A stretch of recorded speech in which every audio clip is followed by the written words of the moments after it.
যে rally 1300 kilometre ঘুরে শেষ হবে পাটনায়। গতকালের পর আজ এই র্যালির দ্বিতীয় দিন।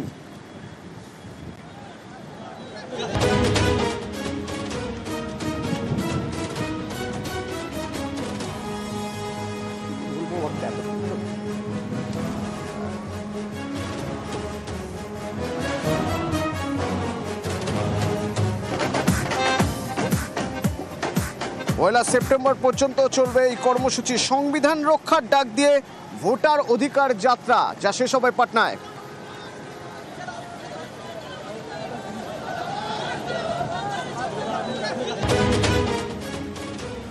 এই র্যালি শুরু হয়েছে গতকাল।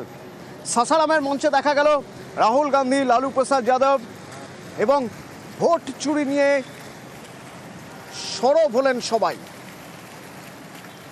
और इनकी आखिरी साजिश ये है कि बिहार में एसआईआर करके नए वोटरों को जोड़कर, वोटरों को काटकर ये बिहार का चुनाव चोरी करें। जब चुनाव आयोग के कंधे पर बंदूक रखकर भारत के मतदाताओं को निशाना बनाकर राजनीति की जा रही हो, तो आज चुनाव आयोग सबको स्पष्ट करना चाहता है कि चुनाव आयोग बिना किसी भेदभाव के चट्टान की तरह खड़ा था, खड़ा है और खड़ा रहेगा।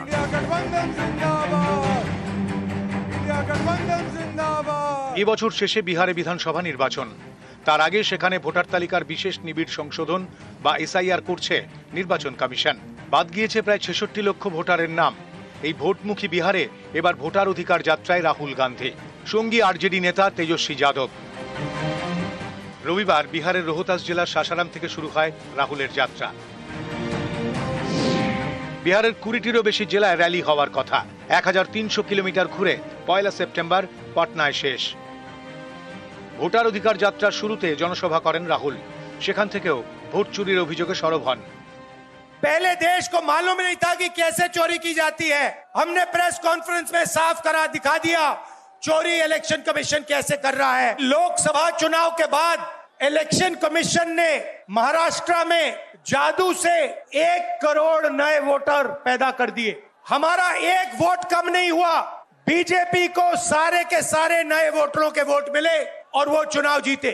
इलेक्शन कमीशन से कहा, उनको कहा हमें वीडियोग्राफी दिखाओ, इलेक्शन कमीशन ने मना कर दिया। जब चुनाव आयोग के कंधे पर এসআইআর নিয়ে পাল্টা আসরে কমিশন। শনিবার বিবৃতি, রবিবার সাংবাদিক বৈঠক। जब चुनाव आयोग के कंधे पर बंदूक रखकर भारत के मतदाताओं को निशाना बनाकर राजनीति की जा रही हो, तो आज चुनाव आयोग सबको स्पष्ट करना चाहता है कि चुनाव आयोग निडरता के साथ सभी गरीब, अमीर और सभी धर्मों के मतदाताओं के साथ बिना किसी भेदभाव के चट्टान की तरह खड़ा था, खड़ा है और खड़ा रहेगा। चुनाव आयोग के लिए न तो कोई विपक्ष है, न तो कोई पक्ष है, सब समकक्ष हैं।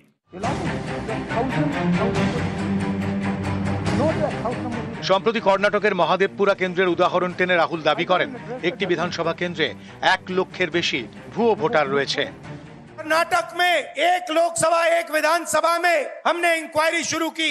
भाई और बहनों, पता लगा कि 1 विधानसभा में 1 लाख से ज्यादा वोट चोरी हुए। जब 45 दिन चुनाव के बाद पूर्ण हो चुके हैं और किसी भी दल को, किसी भी कैंडिडेट को कोई भी गलती नजर नहीं आई, इतने दिनों के बाद इस तरह के निराधार आरोप लगाना, उनका उद्देश्य क्या है, ये सारे मतदाता और देश की जनता पूरा समझती है। और मेरे सारे मतदाताओं को अपराधी बनाना और चुनाव आयोग शांत रहे, संभव नहीं। हलफनामा देना होगा या देश से माफी मांगनी होगी, तीसरा विकल्प नहीं है। इंडिया गठबंधन जिंदाबाद। বিহারে এসআইআর, 66 লক্ষ নাম বাদ। এর বিরোধিতায় এক সুরে সরব বিজেপি বিরোধীরা। তাদের অভিযোগ, এসআইআর এর নামে বিজেপি চক্রান্ত করছে, ভোটে জিততে কাজে লাগাচ্ছে কমিশনকে। এই অভিযোগে এককাট্টা বিরোধীদের টিম ইন্ডিয়া। সম্প্রতি বাদল অধিবেশনে সংসদের বাইরে এবং ভেতরে তাঁরা এ নিয়ে সুর চড়ান। সংসদের বাইরেও একজোট বিরোধীরা। কয়েকদিন আগে দিল্লিতে রাহুল গান্ধীর বাড়িতে ডাকা ডিনারে দেখা গিয়েছে অভিষেক বন্দ্যোপাধ্যায়, অখিলেশ যাদবদের। পয়লা সেপ্টেম্বর রাহুলের ভোটার অধিকার যাত্রা শেষ হবে। সেদিন পাটনায় জনসভা।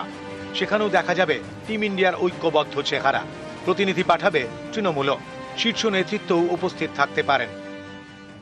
चोरों को हटाइए, बीजेपी को भगाइए, किसी भी कीमत पर भाजपा को जो चोरी ही करता है उसको आने नहीं देना है। सब लोग एक हो जाइए और एक होकर के राहुल गांधी, तेजस्वी यादव सभी मिल करके इसको उखाड़ के फेंकिए, लोकतंत्र को मजबूत होने दीजिए। इस तरह का जो बेसलेस यारों का जो ब्रेनलेस यात्रा है, अगर उन्हें लगता है कि वो जनादेश के पनघट तक पहुंच पाएंगे तो ये उनकी गलतफहमी है। आपका वो रिवाज और मिजाज रहा है कि आप कभी अटल जी को कह देंगे कफन चोर, फिर कभी मोदी जी को कह देंगे चौकीदार चोर, फिर अभी कहने लगे कि चुनाव आयोग जो है वोट चोर।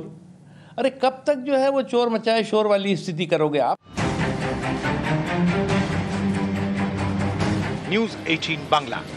আর এসবের মাঝে মুখ্য নির্বাচন কমিশনার গতকাল সাংবাদিকদের মুখোমুখি হয়েছিলেন। বাংলায় এসআইআর কবে যখন জানতে চাওয়া হলো তখন তিনি বলছেন যে আলোচনা হবে, সঠিক সময় জানানো হবে। जहां तक वेस्ट बंगाल के एसआईआर की तारीख की बात है, हम तीनों कमिश्नर्स एक उचित समय देखकर उसका निर्णय लेंगे कि कब वेस्ट बंगाल में होना है या देश के अन्य राज्यों में कब होना है। उसकी तारीखों का ऐलान आने वाले समय में उचित समय पर किया जाएगा। তবে ইতিমধ্যে এসআইআর নিয়ে রাজনৈতিক চর্চা শুরু হয়ে গেছে আমাদের রাজ্যে। নির্বাচন কমিশনকে তোপ দাগছেন চন্দ্রিমা ভট্টাচার্য, পাল্টা শ্রমিক ভট্টাচার্য। কি হবেই সেটা তো আমরা দেখব, কি হবেই উনি বলে দিলেই যে সব হয়ে যাবে তা তো নয়। গণতন্ত্র যেটা বলবে সেটা হবে। উনি অগণতান্ত্রিক কিছু করলে সেটা বাংলার মানুষ মেনে নেবেন না।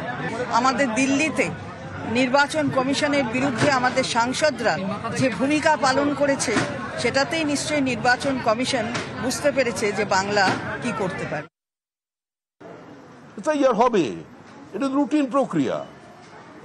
এর মধ্যে যদি কেউ মৃত্যু ঘণ্টার আওয়াজ শুনতে পায় আমাদের তো কিছু করার নেই। এসআইআর হবে, বাধা দিলে সেই বাধাকে গুঁড়িয়ে দিয়ে এসআইআর হবে। পশ্চিমবঙ্গের মানুষ এসআইআর চায়, যে বাধা দেবে সে থাকবে না, আর বাধাটা দেরে দিতে পারবে না। একটু অপেক্ষা করুন। রাজ্যের বিরোধী দলনেতা শুভেন্দু অধিকারী বলছেন নো এসআইআর নো ভোট। পাল্টা অরূপ চক্রবর্তী। নির্বাচন কমিশন খুব পরিষ্কার ভাবে ইন্ডি জোটের ইকোসিস্টেমকে, তার মধ্যে তৃণমূলও আছে, বলে দিয়েছে আমাদের ভয় দেখিয়ে কোনো লাভ নেই। কমন সিটিজেন হিসেবে, ভারতীয় সিটিজেন হিসেবে আমরা ইলেকশন কমিশনের এই বোল্ডনেসকে ওয়েলকাম করি। পশ্চিমবঙ্গে আমাদের demand no SIR no election. Voter list যদি সাফ সুতরা না হয় ইলেকশন কখনো ফেয়ার হতে পারে না।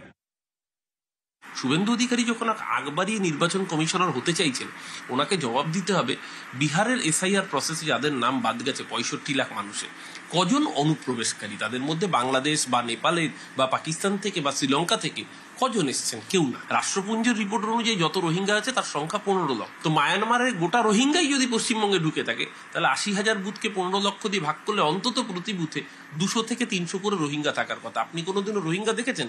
আমি দেখিনি। এখন শিশির অধিকারী রোহিঙ্গা না মিঠুন চক্রবর্তী রোহিঙ্গা সেটা তো আমি বলতে পারবো না।